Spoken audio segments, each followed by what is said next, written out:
capable de provoquer des coups de vent. Ceci étant, ce 2 août, on souhaitait le commémorer. Pourquoi? Parce que c'est ici que tout a commencé.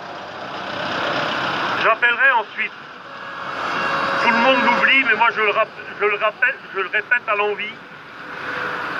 Rappelons-nous qu'au dernier espace, il y avait Jean-Marc Ayrault, alors Premier ministre.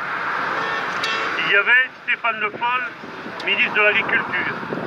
Il y avait Guillaume Garot, ministre chargé de l'agroalimentaire, aujourd'hui dépossédé de son bien. 3000 salariés et éleveurs se sont déplacés, arborant tous un t-shirt, pour faire une aide d'honneur. Les engagements avaient été pris au niveau des organisateurs, que tout se passerait bien. Croyez-vous ce qui s'est passé? Rappelez-vous, bon nombre d'entre vous étaient présents, ça a été le dédain. Aucun des trois n'a daigné venir à rencontrer, traverser la haie d'honneur qui était préparée, ce qui était déjà scandaleux. S'en est suivi, puisqu'entre-temps, Melvin, curieusement, a été démonté. Il restait le portique de Pont-de-Buis. Il y a eu une première le 12 octobre, avec un rassemblement au nord et un rassemblement au sud. Une deuxième fois, c'est bon de rappeler les choses, une deuxième fois le 19, qui a été déjà plus difficile. Rappelez-vous qu'on était le seul département avec des barrières anti-émeutes. Les autres pouvaient aller se promener sous le portique, nous c'est ce qu'on demandait.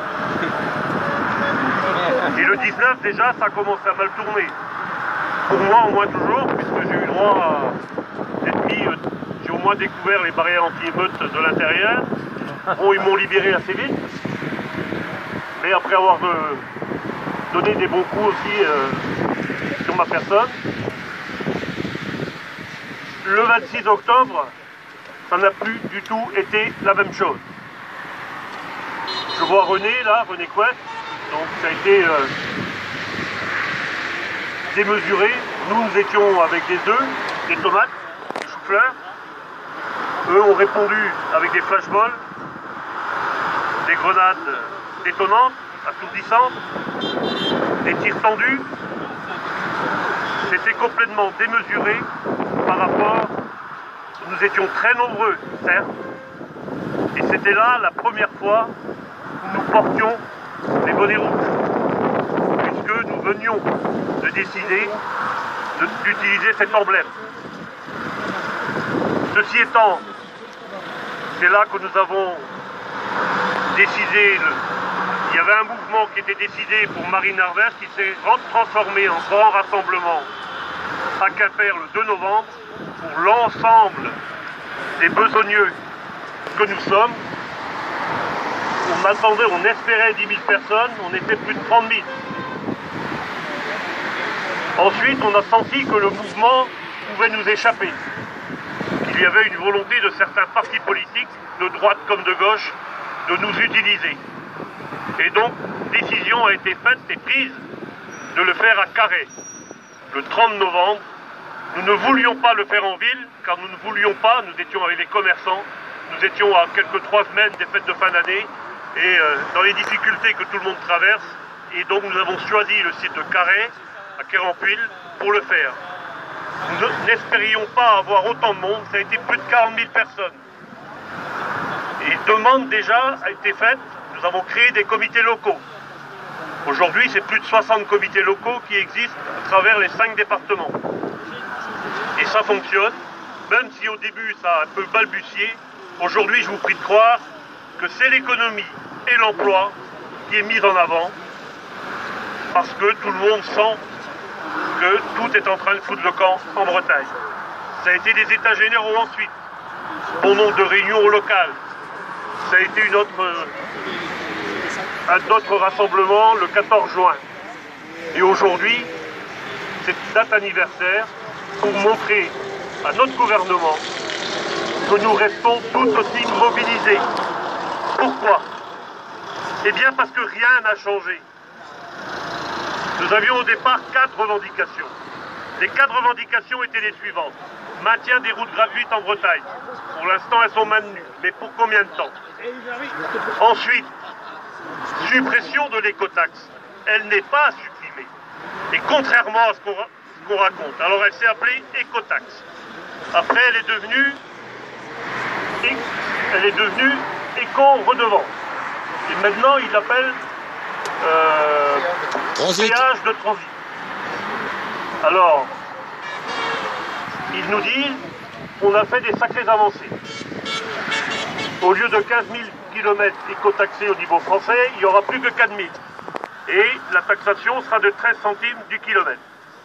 Sachez quand même que faire cela, il ne faut pas se leurrer, il y a une chose évidente, c'est que le nombre de kilomètres, ils pourront les augmenter à l'envi, et ils pourront également augmenter le taux au kilomètre, comme ils le souhaiteront.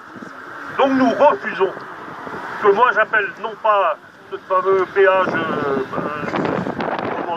de transit poids lourd, moi je l'appelle la ségotaxe. On a eu la taxe Borloo, maintenant on aura la ségotaxe.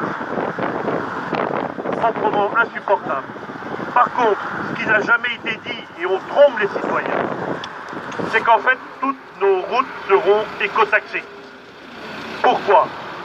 Parce que est offert la possibilité, ou est offert, on demande aux transporteurs de mettre en petite facture un supplément de 2 à 2,5% du coût du transport à facturer à celui à qui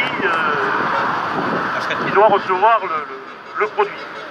Qu'on soit dans l'agroalimentaire, dans l'industrie, peu importe. Ce qui me fait dire que ce seront toutes les routes qui seront écotaxées. Parce que qu'est-ce qui va se passer en réalité? Le chargeur, c'est-à-dire celui qui commande le transporteur, va dire, monsieur, on pas de facture, je n'en veux pas, tu rabaisses ton autre facture.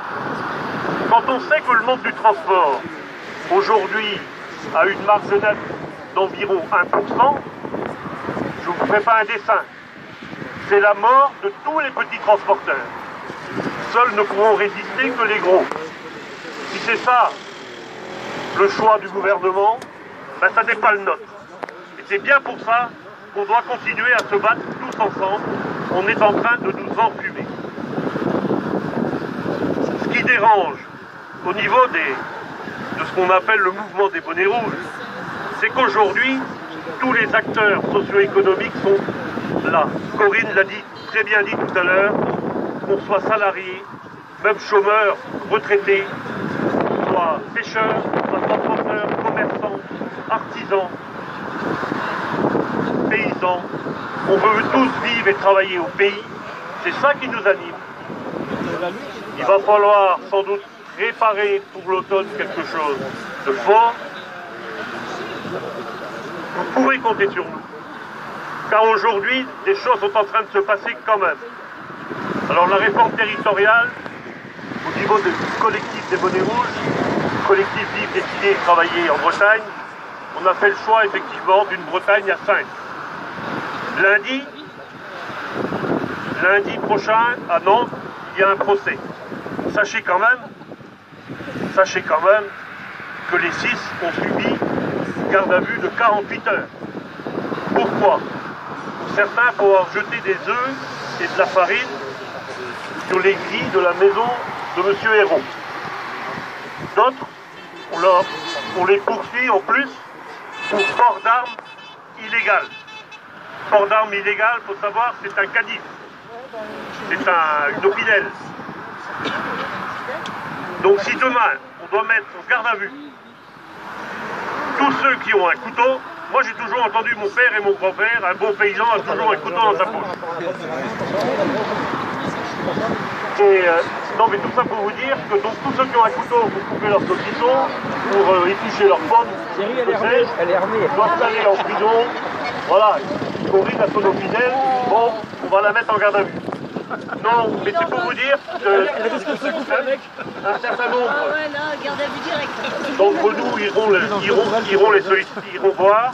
Je voulais parler également, et les soutenir, je voulais parler également C'est un acte de justice qui s'est passé récemment, vous l'avez peut-être vu dans la presse. Je parlais de l'agriculteur de l'Enrodec, conseiller municipal de cette même commune, qui s'est vu condamné par la justice à 3 mois de prison avec sursis, mais pire, avec Ecomouv, l'État et Thales qui s'était porté une partie civile, condamné à payer 1 300 000 €. Pour quelqu'un qui doit réaliser la moyenne bretonne, à savoir 20 à 25 000 € de revenus par an, on ne fait pas un dessin.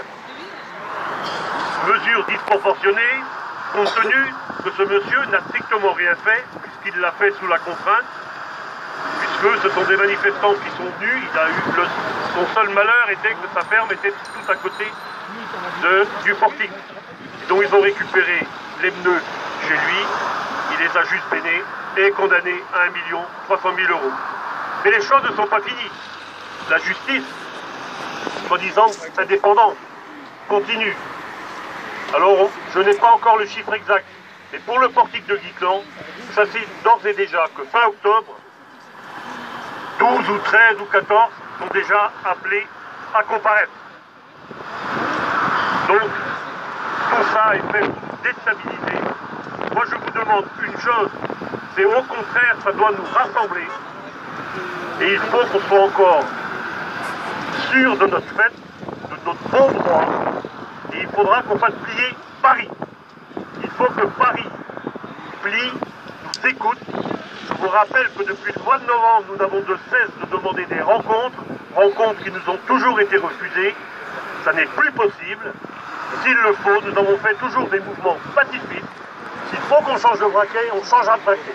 Je vous remercie.